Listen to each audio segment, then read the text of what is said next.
আমরা সবাই শরীফ ওসমান হাদী ভাইকে চিনি। শরীফ ওসমান হাদী ভাইয়ের যে সংগ্রাম, সেই সংগ্রাম মূলত আমাদের সংগ্রাম, সেই সংগ্রাম মূলত জুলাইয়ের সংগ্রাম। আজকে যারা শরীফ ওসমান হাদী ভাইয়ের উপরে আক্রমণ করে তার কণ্ঠস্বরকে থামিয়ে দিতে চায়, তাদেরকে আমরা স্পষ্টভাবে বলতে চাই, একটি কণ্ঠস্বর থামিয়ে দেওয়ার চেষ্টা করা হলে আজকে আমরা দেখেছি বিক্ষুব্ধ জনতা ঢাকা বিশ্ববিদ্যালয়ে নেমে এসেছে। আমরা স্পষ্টভাবে বলতে চাই, যারা এই ধরনের ষড়যন্ত্রের সাথে জড়িত, এই ইন্টারিম সরকারকে দ্রুত সময়ের ভেতরে তাদেরকে চিহ্নিত করে গ্রেপ্তারের আওতায় যদি না আনা হয়, তাহলে এই সরকার যেই জীবন মান এবং জনতার যেই সিকিউরিটি সেটি নিশ্চিত করতে ব্যর্থ হয়েছে বলে প্রমাণিত হবে। আমরা আজকের এই আয়োজন থেকে দৃঢ় কণ্ঠে ঘোষণা করতে চাই, আগামী 24 ঘন্টার ভেতরে যারা এই ধরনের ঘটনার সাথে জড়িত এবং এ ধরনের ন্যাক্কারজনক ঘটনার যারা নির্দেশদাতা, তাদের প্রত্যেককে গ্রেপ্তারের আওতায় নিয়ে এসে তাদের বিচার কার্যকর করতে হবে। একই সাথে আমরা শরীফ ওসমান হাদী ভাইয়ের সুস্থতার জন্য আমরা আল্লাহর কাছে প্রার্থনা করছি, যাতে করে তার যে সংগ্রাম, সেই সংগ্রাম আমাদের সাথে মিলিত হয়ে সুন্দর বাংলাদেশ গড়ার যে স্বপ্ন আমরা দেখেছি একসাথে, সেই সংগ্রামে আমরা সকলে আবার একসাথে লড়তে পারি, সেই দোয়া করে এবং সকলকে আজকের এই আয়োজনে আসার জন্য ধন্যবাদ জানিয়ে শেষ করছি। আসসালামু আলাইকুম ওয়া রাহমাতুল্লাহ। হাদী তোমার ভয় নাই, আমরা আছি লাখো ভাই, আমরা আছি লাখো ভাই। হাদী তোমার জবাব দে, ইন্টারিম জবাব দে, হাদীর গায়ে গুলি কেন, হাদীর গায়ে গুলি কেন, ইন্টারিম জবাব দে, ইন্টারিম জবাব দে, হাদীর গায়ে গুলি কেন, হাদীর গায়ে রক্ত বিনা যেতে দেব না। সুপ্ত ছাত্র জনতা, আমাদের জুলাইয়ের যোদ্ধা, ভারতীয় আধিপত্যবাদের বিরুদ্ধে বলিষ্ঠ কণ্ঠস্বর, শাহবাগী ফ্যাসিবাদের বিরুদ্ধে বলিষ্ঠ কণ্ঠস্বর, ওসমান হাদী ভাইকে টার্গেট কিলিং এর চেষ্টা করা হয়েছে।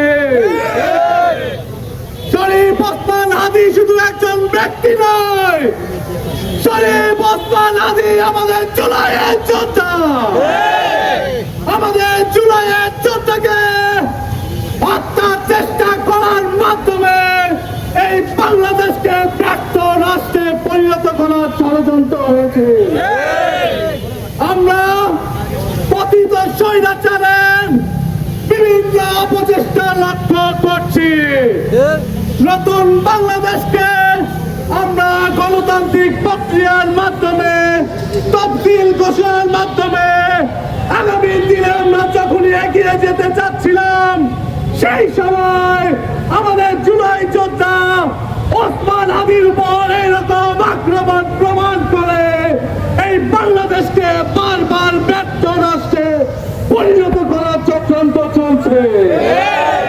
আমরা ডাকসুর পক্ষ থেকে হুঁশিয়ারি উচ্চারণ করতে চাই, যে বা যারাই এই বাংলাদেশকে ব্যর্থ পরিণত করার চক্রান্ত চলবে, সারা বাংলাদেশের মানুষকে সাথে নিয়ে ঢাকা বিশ্ববিদ্যালয় সহ সকল বিশ্ববিদ্যালয় শিক্ষার্থীরা রাজপথে নামবে। আমরা ইন্টারিম গভর্নমেন্টকে হুঁশিয়ারি উচ্চারণ করতে চাই, আগামী 24 ঘন্টার মধ্যে যদি হামলাকারীদের শনাক্ত করা হয়, তাদেরকে শনাক্ত করে এর পিছনে যে রাঘব দল আছে তাদেরকে যদি গ্রেফতার করে নেয়, সারা বাংলাদেশে দাবানল চলবে।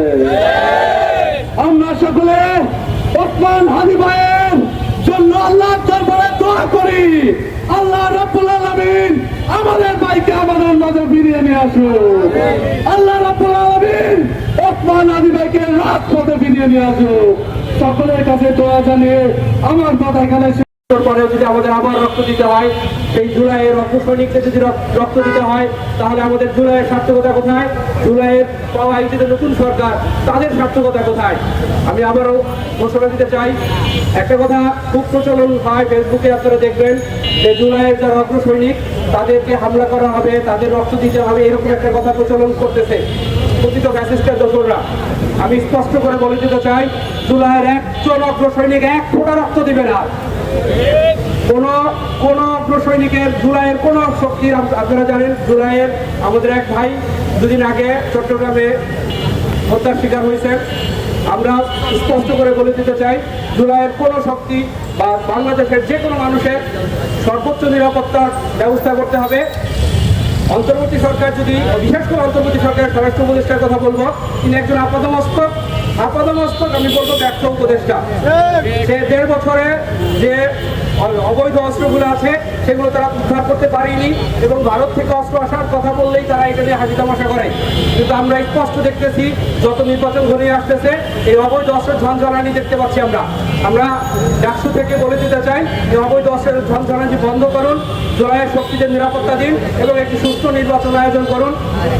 আমাদের হাজি ভাইয়ের জন্য আপনারা দোয়া করবেন, আমরা হাজি ভাইকে যেন আমাদের মাঝে আবার ফেরত পাই, এবং একই সাথে ভারতের বিরুদ্ধে, আধিপত্যবাদের বিরুদ্ধে তিনি যেন তার লড়াই, তার কণ্ঠ জারি রাখতে পারেন। আপনারা সবাই দোয়া করবেন তার জন্য। ধন্যবাদ। উসমান হাদি ভাইয়ের সাথে মাস্ক পরিহিত অবস্থায় ছিলেন।